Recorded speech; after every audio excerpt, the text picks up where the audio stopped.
복잡하게 돌아가는 정치판을 한눈에 읽어드리는 시간, 윤태곤의 판, 의제와 전략그룹 더모아의 윤태곤 실장 어서 오십시오. 네, 안녕하세요. 안철수 인수위원장이 진짜 저렇게 얘기했을까요? 성남에서 안 붙기를 잘했다, 이재명 고문이랑. 제가 모르죠. 왜 근데 왜 두 분의 캐릭터상 예.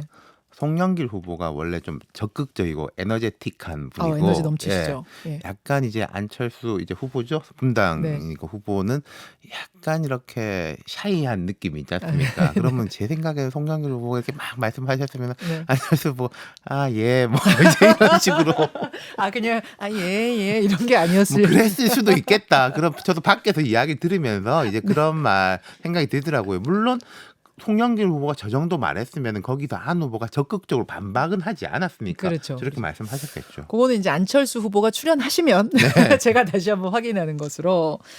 아, 대통령 취임식 어제 열렸습니다. 처음으로 봄에 열렸어요. 그러니까요. 항상 겨울 한 2월 뭐 이렇게 열리다가 그래서 그런지 풍경이 사뭇 달랐죠. 예, 우리가 그 탄핵 이후로 말하자면 이 일정이 꼬인 거지 않습니까? 꼬였는데 원래는 이제 12월에 대선하고 네. 2월에 취임식이었으니까 그렇죠. 춥죠. 춥죠. 보통 보면은 검은 코트들 네. 쭉 다 입고 서 있는데 앉아 있는데 어제는 이제 날씨가 워낙에 너무 좋았어요, 날씨가. 좋았으니까요. 예, 그러니까 뭐 하늘에 이제 막 무지개 무지개도 뜨고. 뜨고 그래서 보기 좋았죠. 예. 문 대통령 나올 때부터 그다음 윤 대통령 들어갈 때까지 다 네. 날씨들이 좋았고. 네, 맞아요.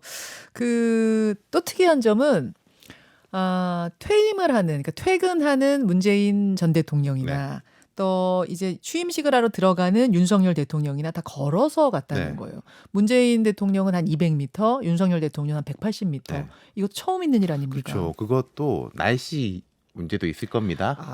막 이제 춥고 날씨 코트 입고 문제. 이제 종종걸음 하는 거랑 다르고 두 사람 다 이런 느낌이 아닌가 싶어요. 걸어 들어간다는 거는 나 당당하다.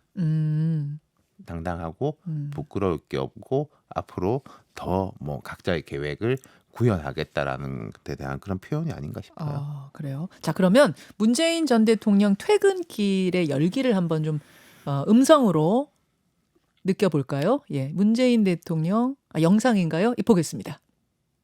여러분 고맙습니다. 다시 출마할까요?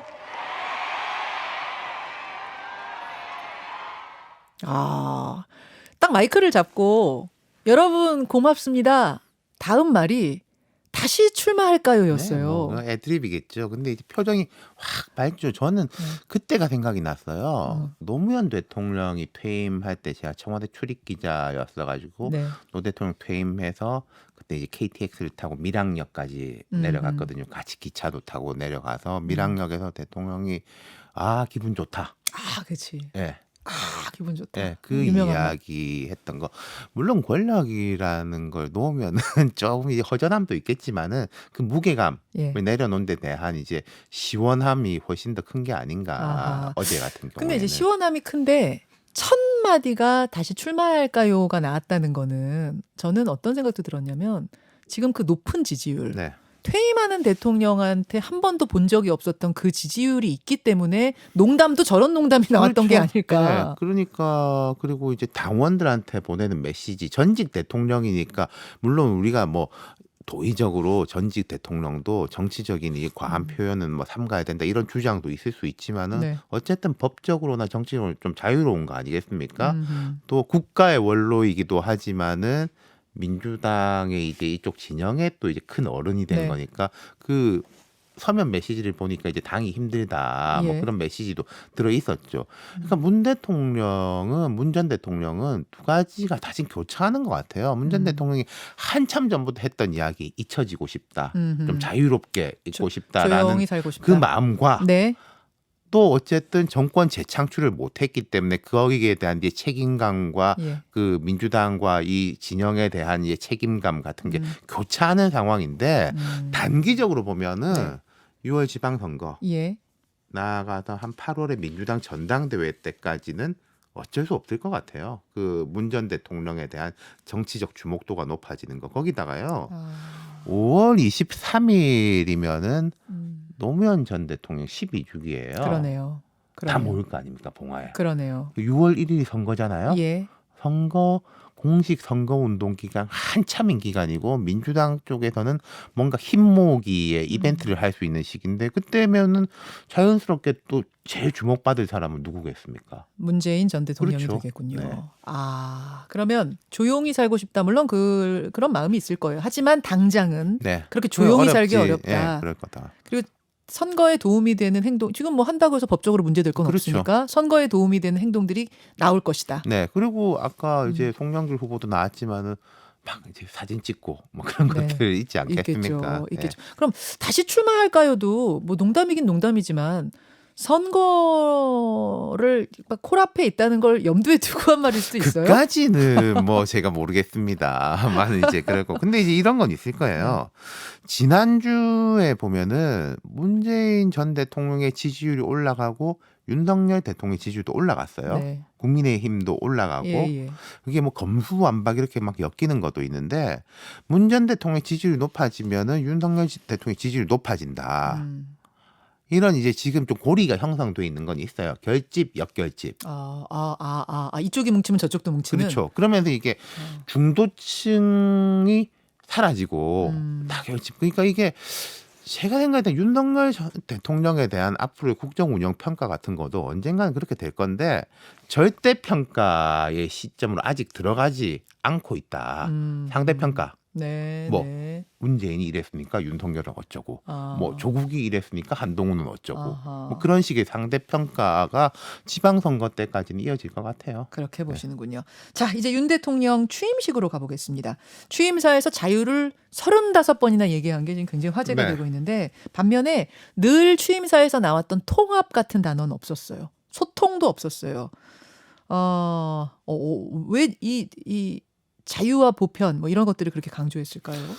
통합과 소통이 없었. 그러니까 어제 그 취임사를 이제 전반적으로 보면은 네. 과거보다 약간 짧았고 네.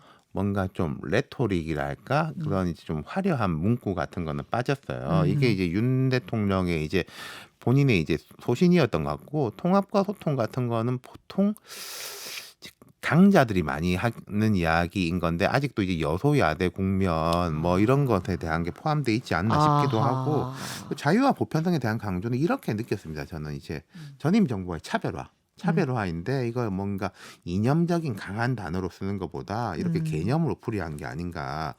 왜냐하면은 보편성과 이런 부분에 대한 강조는 그러니까 문재인 대통령이라든지 민주당에서는 이제 조금 민족주의 그리고 남북 관계에 있어서도 이제 민족의 이제 동질성이라든지 이제 특수성을 강조하는 부분이었다면은 윤석열 정부에서는 이건 보편적 기준 내에서 풀겠다. 자유, 인권 뭐 이런 부분에서 풀겠다. 국제적인 기준으로 그런 데 대한 전반적인 강조가 아닌가 싶어요. 차별화 전략이었다. 네. 그렇게 보시는 거예요. 지방선거가 코앞이다 보니까 뭐 이런 취임식, 퇴임식, 청와대 개방 네. 이런 것들과 선거의 상관관계를 생각하지 않을 수가 없어요. 그럼요. 그렇죠. 누구에게 더 호재로 작용할 걸로 당연히 아니, 이건 뭐 이거는 여당의 뭐, 그죠? 호재죠. 지금 송영길 대표 후보도 앞에 말씀이 이제 며칠 전엔 강하게 뭐 우리가 재집고 나면 돌아간다라고 했는데 아니 뭐 그건 원론적인 이야기고 이렇게 강도가 좀 달라졌죠. 그럼요. 며칠 전에. 그러니까 뭔가를요 하기는 어려운데 뭐든지 간에 되돌리긴 더 어려운 거거든요. 그쵸. 지금 청와대 열어가지고 막 신난다 하고 사진 찍고 그 인스타그램에 다 올리고 그랬는데 그거 이제 나가세요. 우리 다시 쓸 겁니다. 네. 그 되겠어요 그게? 아니 저는 지금 무슨 얘기를 하려고 그러냐면 그래서 이 분위기가 지방선거에는 누구에게 유리할까? 그건 단지 집권 여당에 유리할 거란 그럼요. 말씀을 네. 하시는 거고. 근데 제가 궁금한 건 그렇다면 왜 지금 윤석열 대통령을 향한 기대감은 역대 당선인들, 역대 대통령 요 무렵하고 비교도 안 되게 낮은가? 그건 뭐라고 보세요? 그 앞서서 이야기했지만은 대선의 연장전격 그리고 이제 절대 평가보다 이제 상대 평가에 대한 것 그런 식으로 되고 있고 그런 분위기 이게 결국은 꼬리에 꼬리를 물고 있는 건데요. 자, 송영길 후보는 그런 말씀하셨습니다. 0.73% 차이고 뭐 이게 하니까 우리가 이 또 호출을 당하는 거다. 나나 이재명 후보 같은 사람이 호출 당하는 거다라고 말씀하셨는데 네네. 또 이분들이 나오니까 그 분위기가 이어지는 것도 있는 거죠. 서로 이렇게 꼬리를 물고 가는 것이고 그래서 아까 제가 말씀드린 게 그 문재인 전 대통령에 대한 말씀처럼 요 지방선거까지는 네. 어쩔 수 없을 것 같다. 그 연장전으로. 대선 그러니까 연장전 분위기. 사실은 제가 이런 느낌은 들었어요. 검수완박이가 끝나고 나가지고는 조금 분위기가 바뀌지 않을까.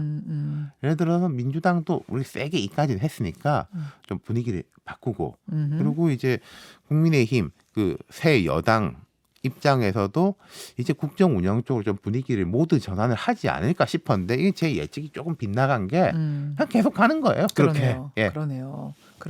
한동훈 후보자 인사청문회 얘기를 좀 해봐야 될 것 같은데 취임식 전날부터 취임식 당일 새벽까지 네. 무려 17시간 동안 진행된 한동훈 후보자 청문회는 윤 실장님은 어떻게 보셨습니까? 제가 지난 방송에서 이렇게 말을 드렸어요. 이 취임식 전날에 문 전 대통령이 청와대에서 박수 받고 나가고 그리고 그 다음날 아침에 새 대통령이 들어오고 하는데 이걸 하는 게 좋은 그림인지는 모르겠다 그 말씀했는데 그냥 그대로 네. 였다고 생각해요. 뭔가 이게 연장전의 느낌과 공방의 느낌이 있는 거고 물론 뭐 각자 이제 평가는 다르겠죠. 그래서 근데 뭐 대체로 이야기하는 거 있지 않습니까? 뭐 한 방은 없었다 뭐 이런 거가 있고 제가 조금 민주당에 쓴소리를 드리고 싶은 게요. 네. 민주당 의원들이 이제는 좀 달리 생각해야 될 거다. 어떤 달리 식으로? 예. 일 열심히 해야 된다라는 거예요. 일을 열심히 해야 된다. 그럼요. 그러니까 지금까지 민주당의 좀 목소리가 높고 분위기를 잡고 했던 분들은 이런 거죠. 먼머리 지켜야 된다. 아니 먼머리 이게 없애야 개혁해야 된다. 된다. 개혁해야 예, 된다라는 예. 큰 의제 중심으로 그 예. 의제에 대해 가지고 이제 뭐 말하자면은 막 이끌고 나가고 이제 주장을 하고 지지층들을 이제 리드하고 이런 중심으로 의정 활동을 했다면 그런 거지 않습니까? 그 의제를 구현하는 방법. 예를 들어서 그 청문회에서 공격수가 돼가지고 상대방을 꼼짝 못하게 만들고 뭔가 이제 데이터를 들고 나와서 해야 되는데 다 언론에서 이야기 나왔던 거 들고 나왔다가 또 뭐 망신당하고 이런 모습 보이는 거는 매우 좋지 않다는 거죠. 그러니까 방향성보다는 방향성을 어떻게 구현하는가에 대해서 좀 더 이제는 깊이 고민해야 될 거다. 야당으로서 2년이 남았지 않습니까? 그러니까 뭐가 아니라 어떤 목표 자체가 아니라 그걸 해나가는 방법 잘해야 한다. 그렇죠. 잘해야 하는 거죠. 뭐보다 뭐를 잘해야 한다. 예를 들어서 우리 방송에 네. 많은 이제 정치권 인사들이 나오지 않습니까? 예. 여야 나와가지고 그럼 뭐 핵심적으로는 똑같잖아요. 우리를 지지해 주시고 저쪽이 잘못했습니다라는 거지 않습니까? 예. 그거를 10분 15분 동안 계속 외치는 게 중요합니까? 그걸 잘 표현하는 게 중요합니까? 잘 설득하는 게 그렇죠. 중요하죠. 그런 부분에 대한 이제 고민들이 깊이 있어야 될 거라는 말씀드리는 거예요. 조금 더 구체적으로 이번 한동훈 후보자 청문회는 민주당의 헛발질이 심했다고 보세요? 그렇죠. 그런 부분이 있었죠. 기존에 다 나왔던 기사조차도 팩트체크가 안 된 부분 네. 지금 사실 민주당 지지자들 사이에서도 원성이 높더라고요. 그러니까요. 네. 네. 그럼 이것이 전국에 미칠 영향은 어떻게 보십니까? 이번 한동훈 청문회를 민주당이 애초에 목적했던 대로 성과를 못 낸 것이 어떤 영향을 미칠 거로 보세요? 그러니까 거기서 예를 들어서 성과를 민주당이 좀 많이 냈었으면 봐라 이러니까 안 된다라고 해가지고 강하게 한동훈은 안 된다라고 밀어붙일 수 있을 건데 뭐 청문회에서 특별하게 나온 것은 없지만은 자료 제출이 미진하고 하기 때문에 우리는 뭐 안 된다라고 하면 그 설득력이 조금 떨어지는 거 아니겠어요?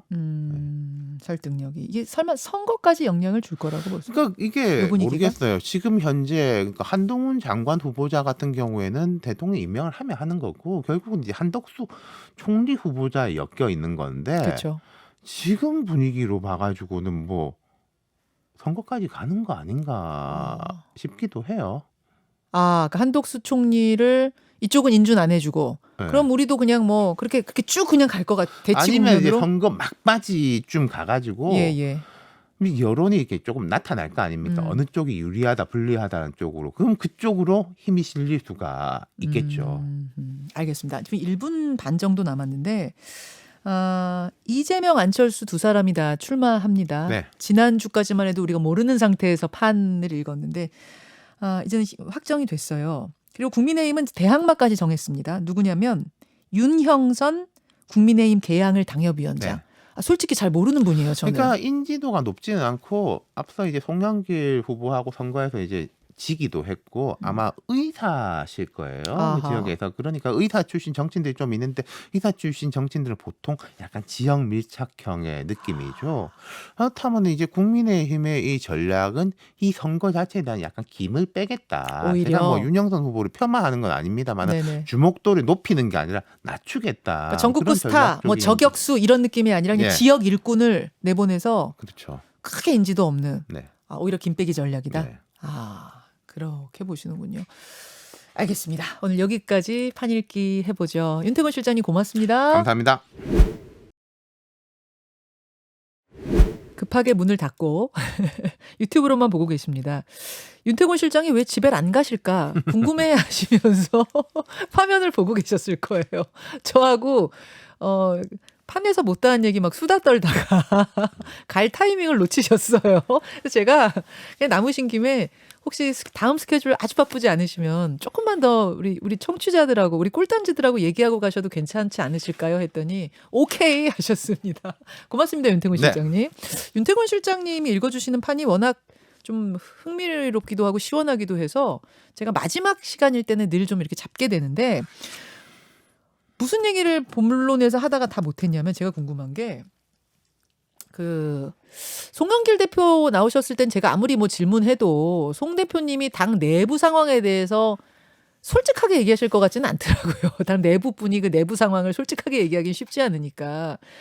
근데 지금 들려오는 얘기가 그 민주당 내부에서 이번 이재명 고문의 출마를 두고 상당히 의견들이 분분하다는 얘기가 계속 들리고 있어요. 그래서 요거를 실장님 어떻게 알고 계시는가? 그러니까 이제 뭐 내부 사정을 우리가 모르다 할지라도 음. 대선에서 패배한 후보가 곧바로 이렇게 나오는 것은 되게 이제 이례적이에요. 그건 분명하죠. 예, 그러니까 그 이례적인데 이걸 뛰어넘을 논리가 뭐가 있냐에 대해 가지고 이제 송영길 후보는 사실은 이재명 후보랑 이제 한 쌍 아니겠습니까? 그렇죠. 직전 대선에서 당 대표 저 후보였잖아요. 진짜 원팀이죠. 근데 예. 이제 두 분이 이제 같이 이제 나온 셈인 거니까 네. 제일 주목받는 대로 나온 거니까. 예. 그러면은 이제 민주당에서 이게 부정적으로 보는 분들은 모두 전환이 우리가 못 되는 거다. 그러니까 지금 민주당 내부 얘기하는 예. 겁니다. 내부에서 아니 그런 식으로 두 분이 다 나가 버리시면 우리 빨리 이 분위기 전환이 안 전환해야 되는 되는데 거다. 그게 안 된다. 라는 것이고 하지만 자 지금 이렇게 우리가 지지율이 상당히 있고 지지층들도 아직은 흩어지지 않고 있는데 이 선거를 앞두고 이거라도 모아가지고 우리가 해야 되지 않냐라는 이제 논리가 부딪혔는데 네, 네. 어쨌든 뭐 해야 나오는 된다라는 쪽으로. 쪽이 예. 이제 이긴 거죠. 네.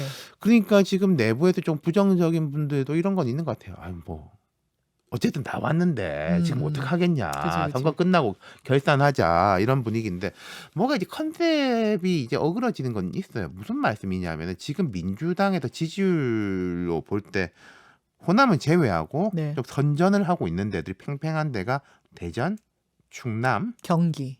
경기, 그다음 뭐 강원도도 약간 뒤지는데 어쨌든 음. 강원도도 이제 버티고 있는데 이런 데들이 전반적으로 일꾼 이미지예요. 일꾼. 네. 그러니까 예를 들어 민주당색 대전- 강하지 예. 않고. 대전의 허태정 시장이나 충남의 양승조 지사나 예. 이런 분들이 약간 전국적인 인지도는 조금 떨어지는 게 오히려 예. 좋단 말이에요. 지역에서 아. 정치 컬러가 아하.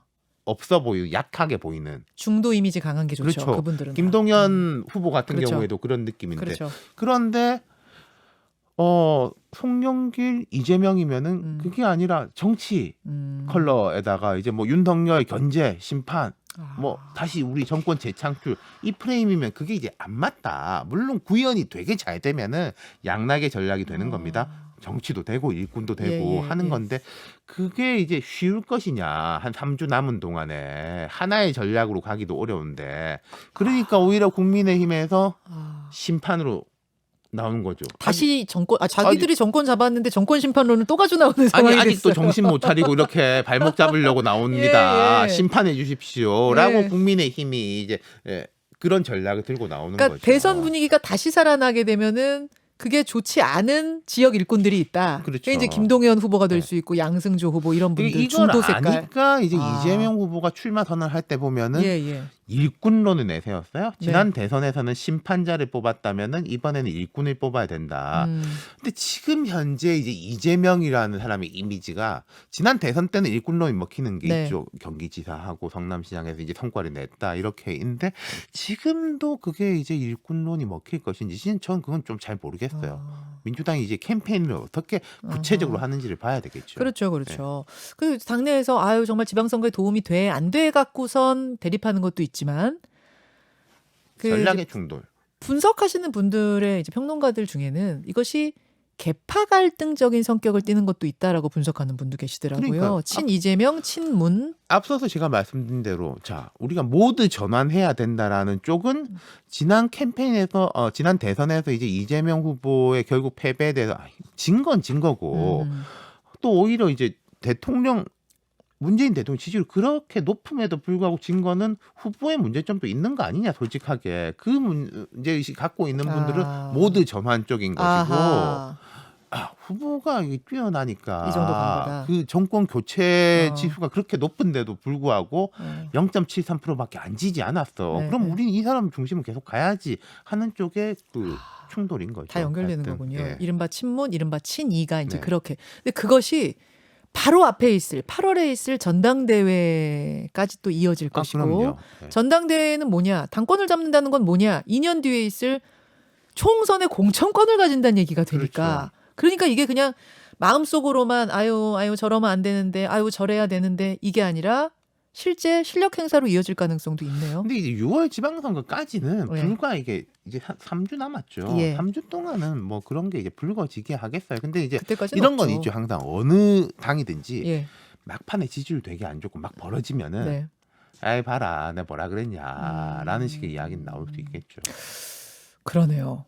그런 것들이 여러분 다 숨어 있는 겁니다. 그런 숨어 있는 어떤 정치판의 흐름들을 좀 보시면 되겠고, 윤석열 정부 이제 출범하는 윤석열 정부 보면서 아까 뭐 기대 좋은 점들 바라는 점들 얘기해 주셨고 좀 우려되는 점이라든지 조언을 해주신다면 어제 이제 취임식 하루 종일 뭐 이제 행사들이 네. 많았지 않습니까? 네. 윤 대통령이 용산 집무실에 들어가가지고 일도 하고. 근데 어제 보면 비주얼적으로 제가 말씀드리면요. 비주얼?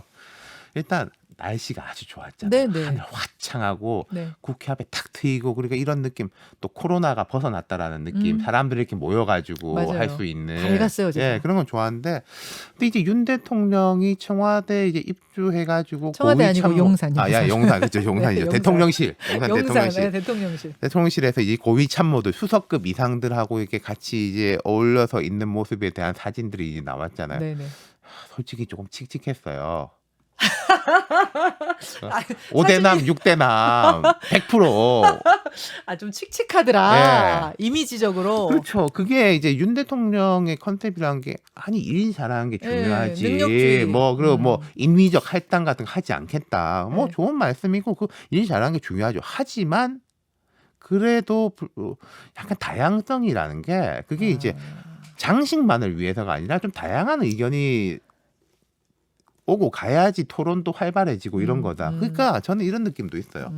참 한동훈이라는 사람의 존재가 윤석열 정부에서는 되게 빛이 나고 고마울 수밖에 없는 게 예.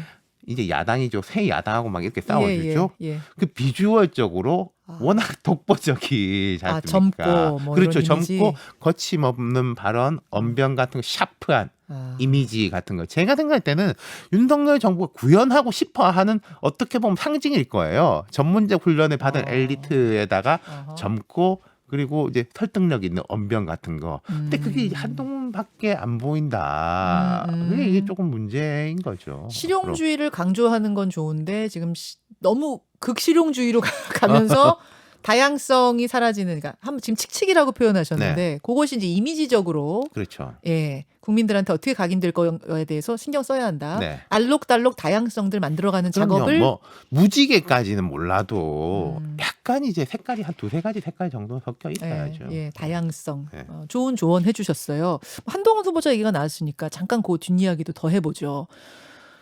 아까 본방송에서 민주당이 이제 정말 이를 잘해야 된다 야당으로서 네. 그런 거를 빨리 민주당이 좀 깨달아야 된다는 얘기를 해주셨는데 한동훈 후보자 청문회 보고 당 안에서도 실망한 분들이 많더라고요. 그렇죠. 박주민 간사, 민주당 이제 법사위 간사가 네. 뭐 어느 방송에서 이야기하는 거 지금 이제 보고서에 이제 채택이 안 되고 있잖아요. 청문 보고서 예. 그럼 자, 우리가 채택이 안 된다고 할 때는 이 사람이 뭐 도덕성 문제가 워낙에 심각하고 드러난 게 뭐 이러하거나 과거의 어떤 행적 때문에 안 된다라는 게 있을 때 채택을 안 하는 명분이 생기는 거잖아요. 근데 이제 보면은 자료 제출이 뭐 미흡하고 뭐 거부감이 강하다. 그게 그렇게 설득력이 있을까 모르겠단 말이죠. 그러니까 아니 저는 뭐 그걸로도 얼마든지 부적격 판정 내리고 보고서 채택 안 할 수는 있다고 보는데 문제는 17시간의 과정이 다 생중계됐잖아요. 그렇죠. 국민들이 다 봤거든요. 근데 날카롭게 뭔가를 지적하고 이런 게 없이 아니, 보죠. 화면을 보죠. 제일 화제가 됐던 두 장면을 좀 보죠. 예. 이 논문을 일저자로 썼습니다. 이모하고 같이. 공저자가 아니라 일저자로. 누구와 같이 썼다고요? 이모하고요. 이모. 제 딸이요? 그렇습니다. 실험을 한 적이 있는지. 내 딸이 이모 썼어요. 그러니까 잠깐만요. 알겠지. 이모하고 제 이모 누구의 이모 말씀이신가요? 2022년 1월 26일 논문에서 말한 겁니다. 위원님 제가 사실 뭐 이걸 잘 챙겨보는 아빠가 아니라 잘 모르긴 하겠는데요. 이모랑 뭘 같이 했다는 얘기는 논문을 같이 썼다는 얘기는 제가 처음 들어봅니다. 위원님 아까 말씀하신 건 한땡땡으로 나온 거 있지 않습니까? 그거 한국 3M에 갔습니다. 한국 3M. 거기 보면 영리법인으로 돼 있지 않습니까? 제가 보니까요. 제 딸 이름이 영리법인일 수는 없죠. 저는 한국 3M으로 보입니다.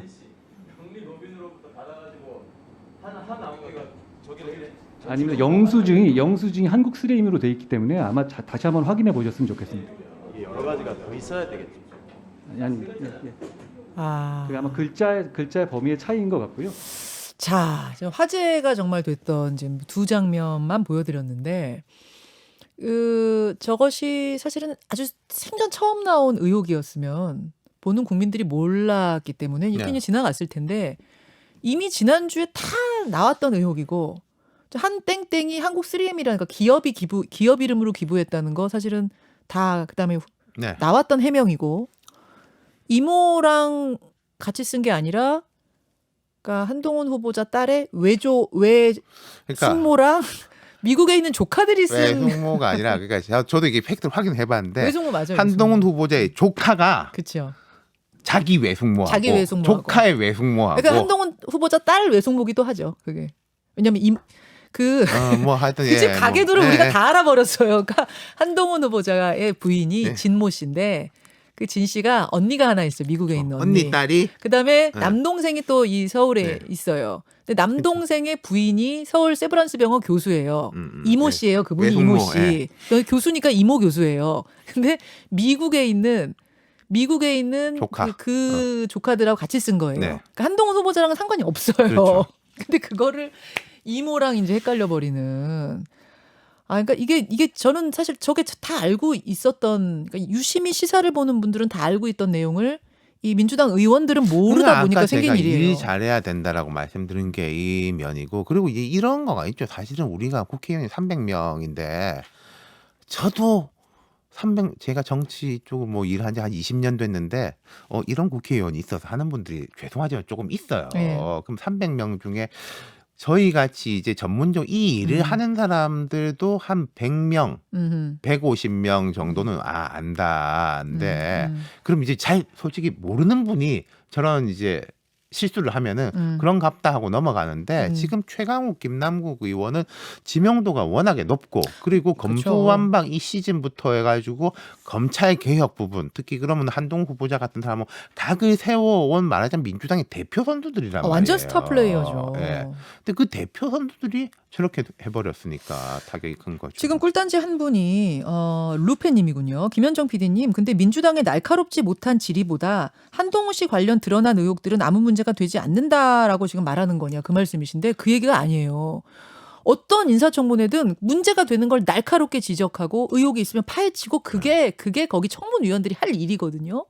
근데 그걸 지금 못한 것에 대한 지적이죠. 그 때문에 한동훈 후보자의 사실 다른 문제들이 있었어요. 뭐 지적할 것들이 있었는데 그것들마저도 덮여버리는 그런 상황 된 거 아닙니까? 그러니까요. 이제 뭐 이모 아까 뭐 저 이모 교수 외숙모하고 사촌이 한 거 똑같이 따라가는 거 아니냐. 이 프레임대로 따라가는 거 아니냐라고 지적하면은 그 있을 수 있는 지적인 거죠. 그리고 그건 충분히 합리적인 지적인데 그걸 뭐 당신 딸이 이모하고 같이 썼잖아. 그럼 뭐 무슨 소리냐 이렇게 나오는 거고. 그러니까요. 예. 그렇게 되는 그 상황들이고 뭐 예를 들어서 그 어머니로부터 증여 딱지로 증여받은 네. 문제라든지 뭐 이런 것들도 있고 지적들을 날카롭게 해줬어야 되는 것들에 대해서는 지적이 안 나오고 뭐 이런 팩트 체크를 기본적으로 했어야 되는 것에서는 또 못 안 그러니까 하고 제대로 못 앞서 하고 이제 그 네. 시청자께서 애청자께서 말씀해 주셨는데 사실 우리가 청문회를 보다 보면 이런 경우도 있어요. 네. 저 사람 같은 경우에는 그렇게 이제 큰 일이 아닌데 상대방이 워낙에 노련하고 이렇게 잘 지적을 잘 해가지고 또 이제 대답 제대로 못하고 그래가지고 이제 일이 커진다 싶은 경우 그런 걸 잘하는 사람들이 옛날에 이제 박남매라고 하지 않습니까? 박지원, 박영선 이런 분들 예, 예. 물론 뭐 없는 걸 만든다가 아니라 이제 예. 있는 걸 잘 이렇게 지적하고 이제 예. 만드는 거죠. 근데 이제 있는 것도 못 받아 먹. 끈게 그게 돼버리니까. 이제- 예. 그러니까 지금 뭐 당 내부에서도 아이 그렇게밖에 왜 못했느냐 이제 이런 얘기가 나오는 거겠죠. 아무튼 요렇게 되면서 지금 이제 전국이 지방선거에 이게 어떤 영향들을 미칠 것인가 요 부분을 여러분 보시면 되겠고요. 전우진님은 아까 그 새 정부에 바란다 문자가 굉장히 많이 들어왔거든요. 전우진님은 이제 정권 교체 됐는데 포용의 대통령은 지금 약간만 요 뒤가 가려졌네요. 포영의 대통령은 땡땡 했어요. 이렇게 쓰셨는데 그 부분이 지금 가려졌네요. 화면이. 4522님은 취임사를 제대로 지킨 대통령이 과연 있었나요? 제대로만 해줘도 좋겠습니다 하면서 취임사대로 좀 해달라 그러셨어요. 빅딥님은 어제 취임사에서 강조한 자유도 중요하지만 평등이란 가치가 함께 할 때만 빛이 난다는 거 반드시 기억해달라. 이렇게 해줬습니다. 자, 여기까지 이야기를 좀 나누고 윤 실장님 네. 오늘이 벌써 며칠이에요? 5월 올 10일인가? 오늘 벌써 11일이네. 예. 그럼 우리 지방선거 때까지 몇 번 만나는 거죠? 18일, 25일 두 번이네요. 한 두 번밖에 안 남았네요. 지자체 광역 단체장이 17군데인데 네. 몇 대 몇 이런 느낌 오십니까? 글쎄요, 아까 제가 말씀드린 뭐 몇 군데가 어떻게 되느냐는 그 5월 21일인가요? 바이든 대통령 방한. 네. 5월 21일 바이든 방한 그리고 5월 23일 노무현 전 대통령 12주기 뭐 요거 지나면은 좀 가닥이 잡히지 않을까요? 굵직한 행사 두 개 네. 정도가 또 민심의 네. 방향을 많이 바꿀 거다. 네. 이렇게 보세요. 알겠습니다. 오늘 뭐 다 하고 나면 또 다음 주에 우리가 할 게 없으니까 네. 여기까지만 하고 보내드리죠. 자, 여러분 저는 내일 아침 7시 20분 내일이 목요일인가요? 네. 벌써 목요일이네. 목요일 아침 7시 20분 다시 뵙겠습니다. 윤 실장님 고맙습니다. 감사합니다. 여러분 고맙습니다. 김현정의 뉴스쇼는 청취자 여러분의 참여로 이루어집니다. 트위터, 페이스북, 레인보우 게시판, 그리고 단문 50원, 장문 100원의 유료 문자 샵 1212, 우물정 1212 통해 참여하실 수 있습니다. 김현정의 뉴스쇼 여러분과 함께 만듭니다.